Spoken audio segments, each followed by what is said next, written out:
Pernah nggak sih kalian tuh ngebayangin atau bertanya-tanya bagaimana piramida yang megah di Mesir kuno itu dibangun? Atau siapa sebenarnya Fir'aun yang terkubur di dalam piramida itu? Atau mungkin kalian pernah nih ngebayangin lagi berdiri di bawah bayang-bayang piramida Giza dan mendengarkan bisikan angin yang membawa kalian ke peradaban tertua di dunia. Nah, pilihan yang sangat tepat. Dalam video kali ini kita akan mengungkap misteri terbesar Mesir kuno yang belum terpecahkan hingga saat ini. So, stay tune dan jangan kemana-mana. Jangan skip video ini.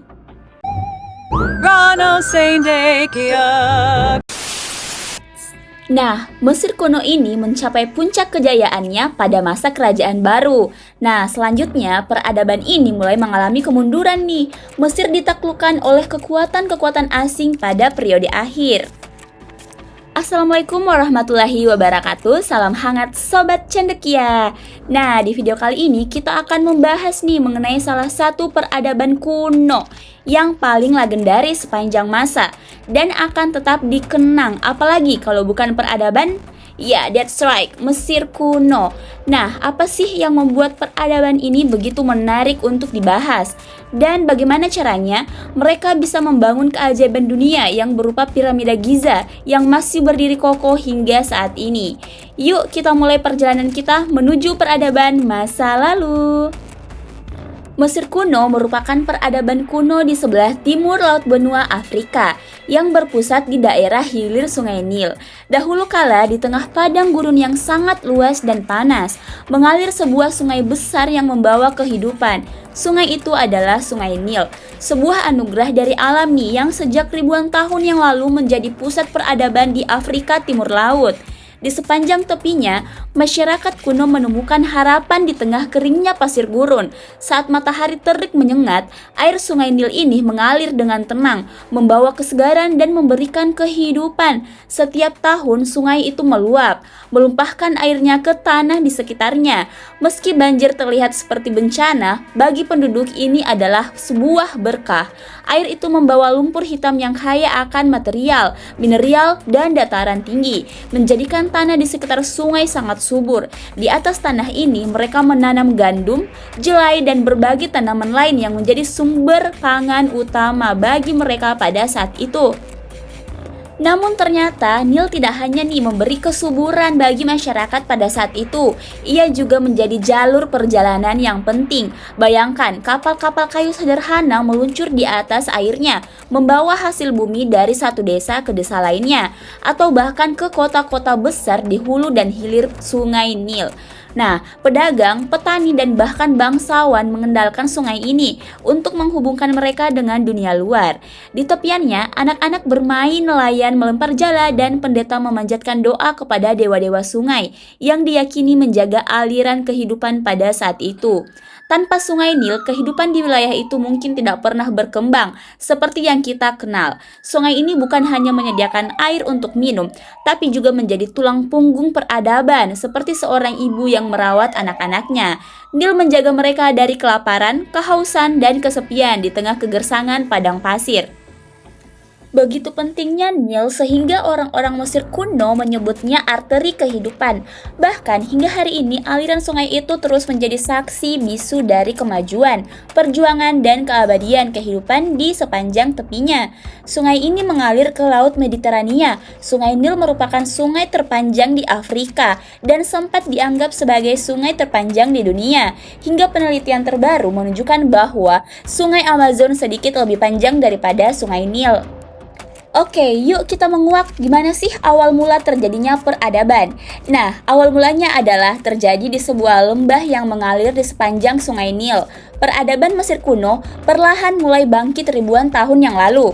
Kisahnya dimulai ketika kelompok-kelompok kecil manusia purba mulai menyadari bahwa sungai yang besar dan panjang ini adalah anugerah kehidupan di tengah gurun yang keras dan juga tandus. Pada mulanya, mereka hanyalah para pemburu dan pengumpul makanan, berpindah-pindah dari satu tempat ke tempat yang lainnya, mengikuti musim dan mencari tempat nih yang bisa menopang hidup mereka.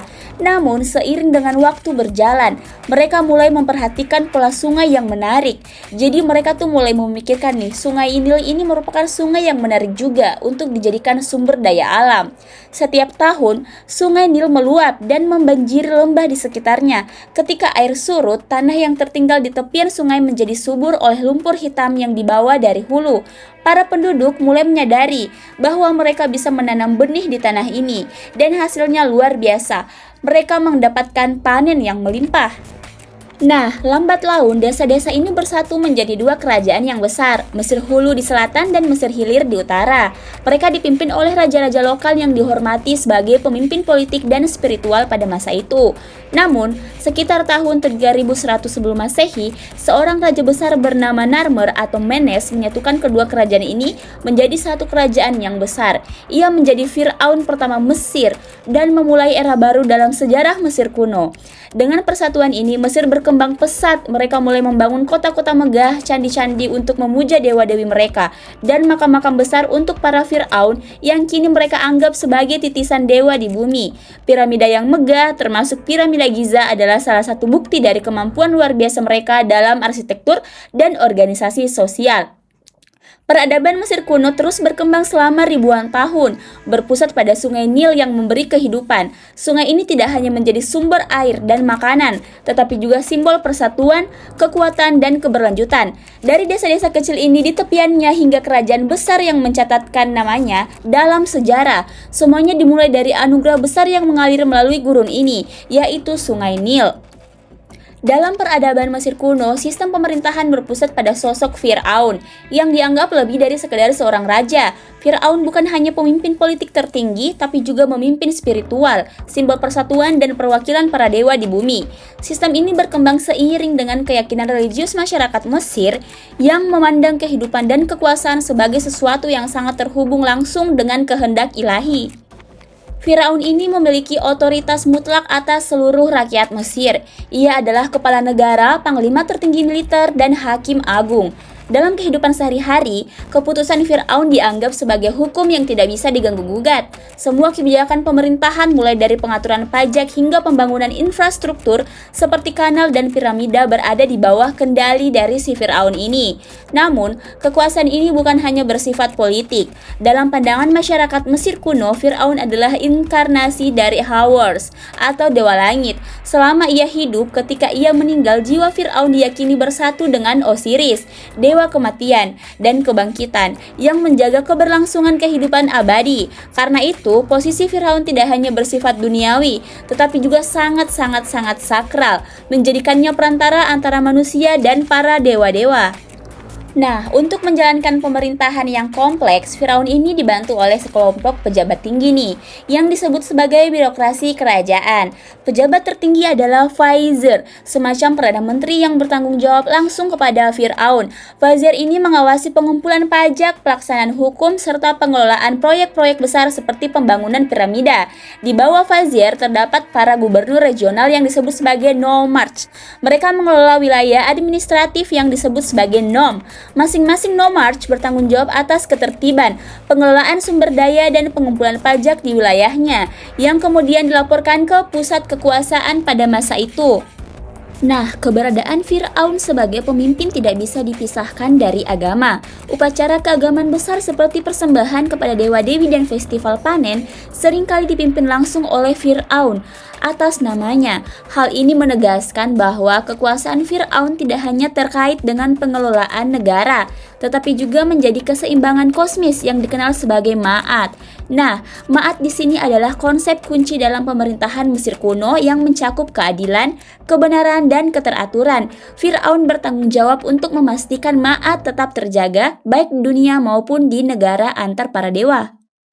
Nah, di tepi barat Sungai Nil ini sekitar tahun 2560 sebelum Masehi, Firaun atau biasa disebut sebagai Khufu, seorang penguasa dari dinasti keempat Mesir, memutuskan untuk membangun monumen yang akan menjadi simbol keabadian dan kekuatannya. Ia tidak hanya ingin menciptakan makam bagi perjalanannya ke alam baka, tetapi juga sebuah warisan yang akan mengukuhkan namanya sebagai penguasa besar sepanjang zaman. Maka dimulailah pembangunan piramida agung di Giza, sebuah proyek yang tidak hanya menjadi puncak peradaban Mesir kuno tetapi juga salah satu keajaiban dunia. Nah, pembangunan piramida ini dimulai dengan persiapan yang sangat-sangat cermat. Para arsitek kerajaan memilih dataran tinggi Giza sebagai lokasi, sebuah tempat dengan tanah yang kokoh dan strategis. Di lokasi itu mereka memulai proses pemotongan dan pengangkutan batu-batu besar. Batu kapur lokal digunakan untuk bagian luar piramida, sementara granit merah yang lebih keras diambil dari Aswan, digunakan untuk ruang pemakaman dan bagian dalamnya. Batu-batu ini yang beratnya bisa mencapai beberapa ton diangkut dengan tenaga manusia dan alat sederhana. Coba kalian bayangkan, batu segede gaban diangkat oleh manusia dengan peralatan yang sangat sederhana pada masa itu, menggunakan jalur landai yang dibangun secara bertahap. Proses ini adalah bukti kecerdasan luar biasa para insinyur Mesir kuno, yang meskipun terbatas oleh teknologi mampu menciptakan struktur yang hampir sempurna. Pada saat itu, ratusan ribu pekerja terlibat dalam pembangunan piramida agung. Mereka bukan budak seperti yang sering diasumsikan, melainkan petani yang bekerja selama musim paceklik ketika ladang mereka tidak bisa digarap karena banjir Sungai Nil. Mereka diberikan makanan, tempat tinggal, dan perlakuan yang layak, serta rasa kebanggaan karena menjadi bagian dari proyek besar yang dianggap sakral. Pembangunan piramida ini adalah satu tugas keagamaan sekaligus nasional yang mempererat hubungan antara rakyat dan juga Firaun sebagai pemimpin ilahi mereka. Nah, setelah sekitar 20 tahun piramida agung selesai dibangun. Bayangkan nih guys, piramida agung ini dibangun selama 20 tahun lamanya. Setelah dibangun dengan tinggi mencapai 146 meter pada masanya, sekarang 138 meter karena erosi. Struktur ini menjadi bangunan tertinggi di dunia selama hampir 4.000 tahun. Setiap sisi dasarnya memiliki panjang yang hampir sama, membuktikan kemampuan matematika dan arsitektur yang sangat luar biasa. Puncak piramida yang dahulunya dilapisi emas bersinar terang di bawah matahari, melambangkan perjalanan jiwa Firaun ke langit untuk bersatu dengan para dewa. Nah, di dunia Mesir kuno, dewa-dewi memainkan peran yang sangat penting dalam kehidupan sehari-hari orang Mesir. Mereka bukan hanya dipercaya sebagai kekuatan yang mengatur alam semesta, tetapi juga berperan langsung dalam kehidupan manusia, baik dalam hal keberuntungan, kesuburan, kehidupan setelah kematian, maupun perlindungan sehari-hari. Di antara banyak dewa-dewi yang dihormati, ada beberapa yang sangat terkenal dan memiliki pengaruh besar terhadap budaya Mesir kuno. Ra, sang dewa matahari, adalah dewa yang paling dihormati dan dianggap sebagai pemimpin para dewa. Setiap hari, Ra melakukan perjalanan melintasi langit, memberikan cahaya dan kehidupan kepada dunia. Orang Mesir percaya bahwa tanpa cahaya matahari, kehidupan tidak mungkin ada, sehingga Ra menjadi simbol utama kehidupan dan kekuatan alam semesta. Ra digambarkan sebagai pria dengan kepala elang yang mengenakan cakra matahari di atas kepalanya, sebuah simbol dari kekuatan dan kekuasaan yang tidak terbatas. Setiap pagi, ketika matahari terbit di timur, itu dianggap sebagai tanda Ra terlahir kembali, menyinari dunia dan mengalahkan kegelapan yang selalu dianggap sebagai kekuatan jahat. Nah, di sisi lain ada Osiris yang merupakan dewa kematian dan kehidupan setelah kematian, yang juga memiliki peran yang sangat penting dalam keyakinan orang Mesir. Osiris adalah dewa yang melambangkan kebangkitan, pembaruan dan kehidupan yang kekal. Kisah Osiris sangat dramatis dan penuh dengan makna. Ia adalah seorang raja yang adil dan bijaksana, tetapi dibunuh oleh saudaranya sendiri yang bernama Set. Set ini cemburu akan kekuasaannya. Setelah kematian istrinya, Isis yang merupakan dewi kesuburan dan magis, mencari tubuh Osiris dan berhasil menghidupkannya kembali. Kelahiran kembali Osiris menjadi simbol kebangkitan dan kehidupan setelah kematian, dan ini sangat dihormati dalam kepercayaan Mesir kuno. Setiap orang Mesir yang mati diharapkan mengikuti jejak Osiris. Isis yang merupakan istri setia Osiris adalah dewi yang sangat dihormati karena perannya sebagai pelindung keluarga dan simbol kesuburan. sebagai ibu dari Horus, dewa langit dan perwujudan masa depan Mesir. Isis menjadi simbol kekuatan wanita, keibuan dan perlindungan. Isis sering digambarkan sebagai seorang wanita dengan mahkota berbentuk tahta di kepalanya, yang menunjukkan posisinya sebagai ibu dewa dan pelindung kerajaan pada saat itu. Isis juga dikenal dengan kekuatannya dalam ilmu sihir, yang digunakan untuk menyembuhkan dan melindungi para pengikutnya. Kehadirannya membawa keberuntungan, kesejahteraan, dan harapan baru, yang membuatnya sangat dihormati oleh orang Mesir dari semua lapisan masyarakat.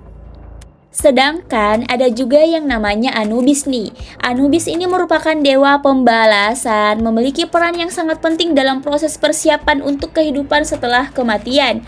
Anubis adalah dewa dengan kepala serigala atau jakal, yang menggambarkan sifatnya sebagai pelindung pemakaman dan pelaksana pembalseman.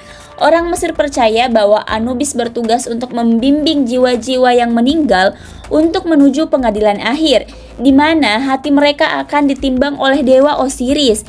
Jika hati mereka lebih ringan dari bulu, maka dianggap layak untuk memasuki kehidupan setelah kematian. Akan tetapi, Anubis juga dikenal sebagai dewa yang menjaga tubuh-tubuh orang mati agar tetap terawetkan. Suatu peran yang sangat penting mengingat orang Mesir sangat memuja tubuh sebagai bahan penting dari identitas seorang di akhirat. Keempat dewa-dewi ini, Ra, Osiris, Isis, dan Anubis mewakili kekuatan yang mengatur berbagai aspek kehidupan orang Mesir guys.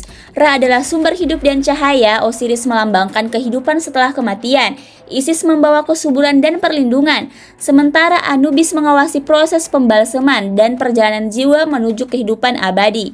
Kehidupan orang Mesir tidak dapat dipisahkan dari keberadaan dan pengaruh para dewa ini, yang dipercaya akan selalu hadir dalam setiap aspek kehidupan, dari kelahiran hingga kematian, dan sepanjang perjalanan mereka memenuhi kehidupan yang abadi. Nah, di Mesir kuno itu, kehidupan setelah mati bukanlah sekedar keyakinan, tetapi merupakan inti dari seluruh budaya dan agama mereka. Bagi orang Mesir, kehidupan di dunia ini hanyalah persinggahan sementara. Mereka meyakini bahwa setelah kematian, jiwa akan melanjutkan perjalanan ke dunia lain yang lebih abadi, tempat di mana mereka akan dihakimi dan jika berhasil menikmati kehidupan yang kekal bersama para dewa-dewa. Namun, perjalanan menuju kehidupan abadi ini penuh dengan tantangan dan ujian, dan hanya mereka yang mempersiapkan diri dengan baik yang bisa sukses melaluinya. Proses persiapan ini dimulai segera setelah kematian. Orang Mesir sangat memuliakan tubuh sebagai rumah jiwa. Mereka percaya bahwa tubuh harus dijaga dengan sempurna agar jiwa bisa kembali ke dalamnya setelah kehidupan di dunia ini berakhir.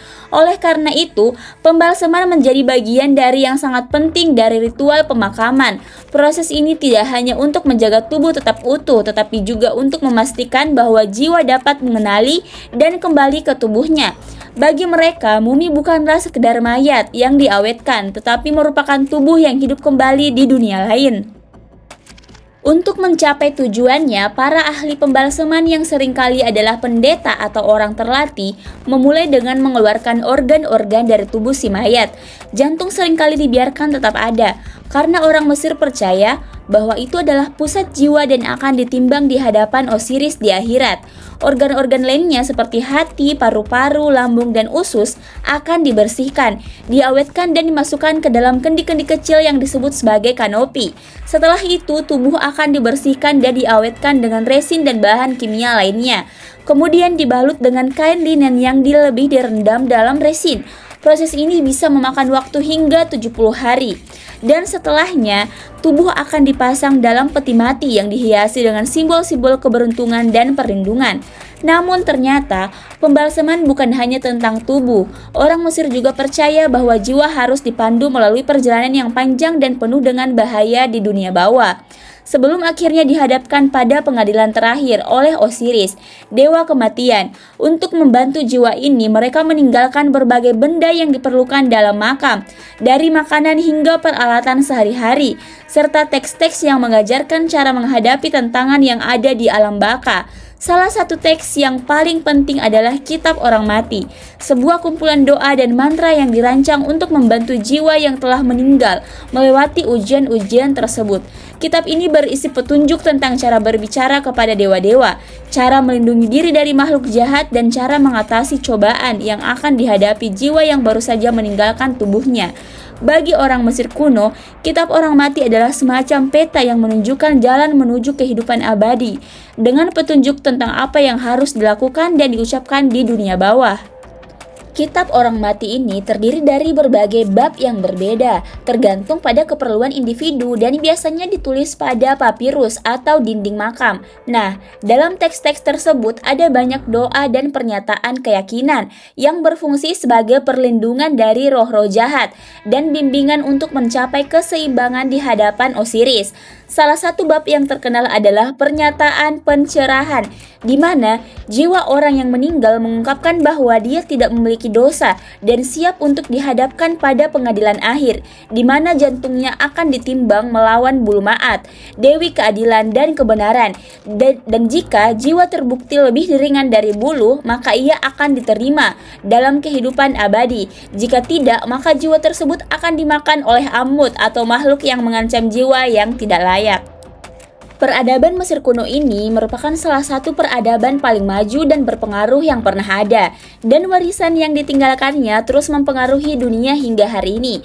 Mesir kuno bukan hanya sebuah kerajaan dengan piramida-piramida megah dan dewa-dewi yang mempesona, tetapi juga sebuah masyarakat yang menciptakan sistem yang rumit dan canggih yang bertahan jauh melampaui masa kejayaannya. Salah satu warisan paling besar dari Mesir kuno adalah pengetahuan tentang arsitektur dan konstruksi piramida agung di Giza yang dibangun untuk Fir'aun Khufu, tetapi menjadi salah satu dari 7 keajaiban dunia kuno yang bertahan hingga sekarang. Namun, lebih dari sekedar bangunan monumental, piramida-piramida itu adalah bukti kemajuan teknik dan pemahaman matematika serta astronomi yang luar biasa. Orang Mesir kuno menguasai ilmu perhitungan dan pengukuran dengan tingkat ketepatan yang sangat-sangat tinggi. Bahkan mereka juga mampu merancang struktur yang dapat bertahan ribuan tahun, meskipun tanpa teknologi modern. Pembelajaran ini yang berkembang melalui generasi demi generasi dan menginspirasi banyak peradaban setelahnya untuk mengembangkan teknik pembangunan yang lebih canggih. Namun, warisan Mesir kuno tidak hanya ditemukan dalam bentuk fisik seperti piramida dan kuil. Sistem tulisan hieroglif mereka yang awalnya digunakan untuk mendokumentasikan sejarah dan peristiwa-peristiwa penting kini dianggap sebagai salah satu pencapaian terbesar dalam sejarah komunikasi manusia. Tulisan ini memungkinkan orang-orang Mesir untuk menyampaikan ide-ide mereka nih guys, menceritakan kisah-kisah religius, mencatat hukum, dan mendokumentasikan kehidupan sehari-hari. Berkat penemuan batu Rosetta pada abad ke-19, para ahli akhirnya dapat memecahkan kode hieroglif dan mengungkapkan kebijaksanaan dan pengetahuan yang terkubur dalam teks-teks kuno Mesir, membuka pintu bagi pemahaman yang lebih dalam tentang budaya dan sejarah mereka. Selain itu, warisan ilmu pengetahuan atau kedokteran Mesir kuno juga sangat signifikan. Para dokter Mesir saat itu terkenal karena pengetahuan mereka tentang tubuh manusia dan pengobatan. Mereka melakukan pembedahan dan praktik medis dengan tingkat keterampilan yang luar biasa. Mereka memahami nih pentingnya kebersihan dan memiliki pengobatan untuk berbagai penyakit dan cedera. Bahkan praktik pembalseman yang mereka lakukan dalam proses pemakaman adalah hasil dari pemahaman mendalam tentang anatomi dan pengawetan tubuh manusia. Pengetahuan ini nih yang didokumentasikan dalam berbagai teks media kuno memberikan dasar bagi ilmu kedokteran yang berkembang pada zaman-zaman berikutnya. Salah satu warisan tak ternilai yang ditinggalkan oleh Mesir kuno adalah konsep hukum dan pemerintahan. Fir'aun dianggap sebagai penguasa absolut yang memerintah dengan keadilan dan kebijaksanaan di bawah panduan Ma'at, Dewi Keadilan. Hukum-hukum yang mereka buat nih yang terkadang tercatat pada batu atau papirus membentuk dasar bagi sistem pemerintahan yang adil dan teratur, yang memperkenalkan konsep hukum yang dapat diterima bersama oleh masyarakat. Ini menjadi inspirasi bagi banyak sistem hukum yang ada di dunia barat, seperti hukum Romawi dan bahkan hukum modern di banyak negara. Berkat warisan ini, kita dapat melihat bagaimana peradaban Mesir kuno telah membentuk dunia modern. Banyak dari prinsip dan pengetahuan yang mereka kembangkan masih hidup dalam budaya, ilmu pengetahuan, dan spiritual. kita saat ini. Dari cara kita membangun kota, memandang kehidupan setelah mati, hingga cara kita memahami tubuh manusia dan menerapkan hukum. Mesir kuno telah memberikan kontribusi yang tidak ternilai pada peradaban manusia. Meskipun peradaban itu telah lama berlalu, jejaknya tetap hidup, terus menginspirasi dan membimbing peradaban-peradaban yang akan datang setelahnya. Wah, luar biasa sekali ya peradaban Mesir kuno ini. Dari piramida yang megah hingga keyakinan mereka akan kehidupan setelah mati. Semua ini menunjukkan nih betapa majunya mereka pada masanya. Kalau teman-teman punya fakta menarik lain tentang Mesir kuno, tulis di kolom komentar. Jangan lupa like, share, and subscribe untuk konten sejarah menarik lainnya. Sampai jumpa di video berikutnya dan tetaplah penasaran akan sejarah. Bye to the bye, bye-bye.